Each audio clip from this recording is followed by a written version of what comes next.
आज हम सबको ये पता है कि आज ब्रह्मा बाबा का स्मृति दिवस है, जिनका जो शरीर का नाम था वो लेखराज कृपलानी था। तो अभी जैसे महक बहन ने बताया, राजकुमार भाई जी ने बताया, तो यज्ञ में उनका पूरा जीवन जो है वो कैसे उन्होंने अर्पित कर दिया।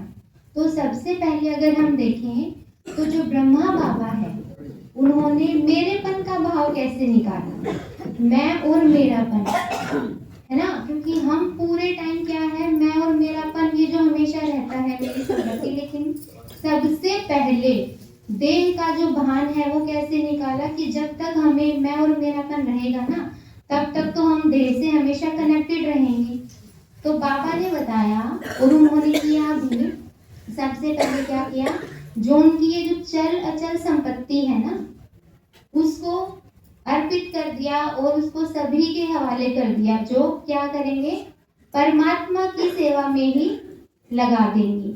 उनकी जितनी भी प्रॉपर्टी थी उन्होंने अपने जो लौकिक बच्चे हैं उनके हवाले नहीं किया। जितनी भी माताएं बहनें हैं, एक ट्रस्ट बनाया था और उसको उन्होंने उन्हें अर्पित कर दिया था। किस वजह से कि ये जितनी भी संपत्ति है इसमें मेरा कुछ भी नहीं है, ये जो भी आएगा काम में, यज्ञ के काम में ही आएगा। दूसरी बात, परमपिता परमात्मा ने जब उनकी देह में जब वो आए तो उनको अब ये पता चल गया था कि यहाँ ये जो कलयुग है इसका विनाश होना है। लेकिन हर एक तरीके से जितने भी बच्चे यज्ञ में थे, बाबा ने हमेशा उनको आगे रखा। क्योंकि जब आप देखोगे तो जितनी भी दुनिया उस समय खिलाफ हो गई थी बाबा के, ये कहते हुए कि इन्होंने हमारी बच्चियों को अपने वश में कर लिया है, ये गलत काम के उसमें कर रहे हैं। लेकिन फिर क्या हुआ, जब लक्की भवन जो जलाया गया था, बाबा ने तो हमेशा बच्चों को ही रखा था पहले आप, तो जब वो लक्की भवन जलाया गया तो उसमें सभी माताओं को, बहनों को, बच्चों को, सभी को पहले बाबा ने बाहर निकाला सुरक्षित। जब दूसरी माताओं को और बहनों को बाबा नहीं दिखे तो उन्हें ऐसा लगा कि बाबा तो अब नहीं रहे। लेकिन लास्ट में बाबा निकल कर आए।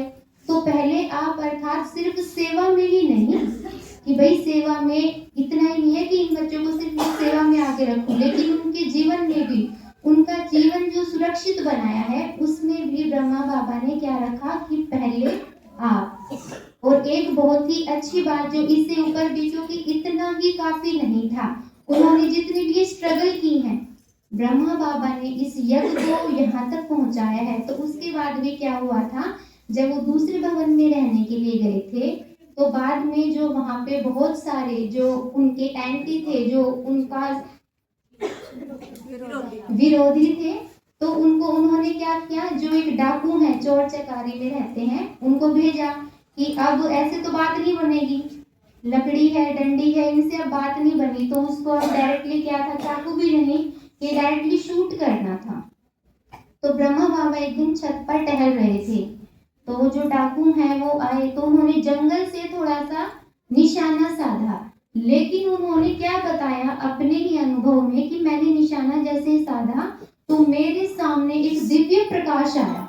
जितने बार भी मैंने ट्राई किया उनको शूट करने का, उतना ही मुझको बार बार वो फेल करते हुए जा रहे थे। फिर मैंने अचानक से जब लास्ट में देखा तो मुझे एक कृष्ण भगवान की छवि दिखाई दी और उसी टाइम वो जा करके ब्रह्मा बाबा के चरणों में गिर गए।